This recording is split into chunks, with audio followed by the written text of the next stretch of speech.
Today on Conversations with VIE, we're going to discuss with you the 3 purchase services strategic myths that hospitals are being advised on that are flawed. The first myth is category spend data and looking at monthly total aggregate spend data as a strategy. Category spend data is not a strategy. Maybe at best it's directional.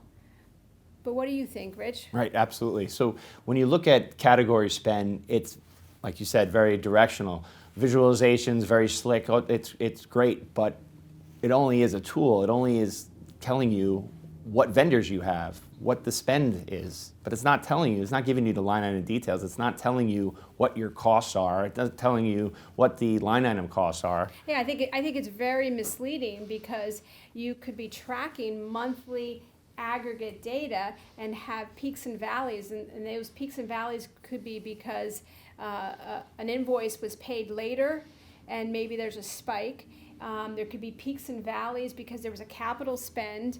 There could be all kinds of reasons there are peaks and valleys, and so what happens if you see a peak or a valley? Where do you have to go? Right, you have to go to line item details. And again, it's not a strategy, it's a tool. It's a tool to use to identify what to look for. And the problem is that hospitals are being told that this category spend visualization is a strategy. They can find cost savings from there, but they can't find cost savings from there. They've got to roll up their sleeves and they've got to get to the line item details. The second myth is that RFPs are a strategy, and RFPs are not a strategy. They're a tool that can be used. But Rich, what's your experience with RFPs? Right, we see the over-reliance in the industry, that they're using them as the end-all, but it's really, like you said, it's a tool. It should be used in certain situations, but not in every situation. And then you need to make sure that they're done correctly. We had a recent example where our client asked us to review, right before the contract was being signed, an RFP that had taken place 8 months prior. What was surprising was $1 million in additional cost reductions because they missed an entire section within the RFP. And number 3 is benchmarking as a strategy. And benchmarking alone is not a strategy. Right. Obviously, it's very important to understand where the market is.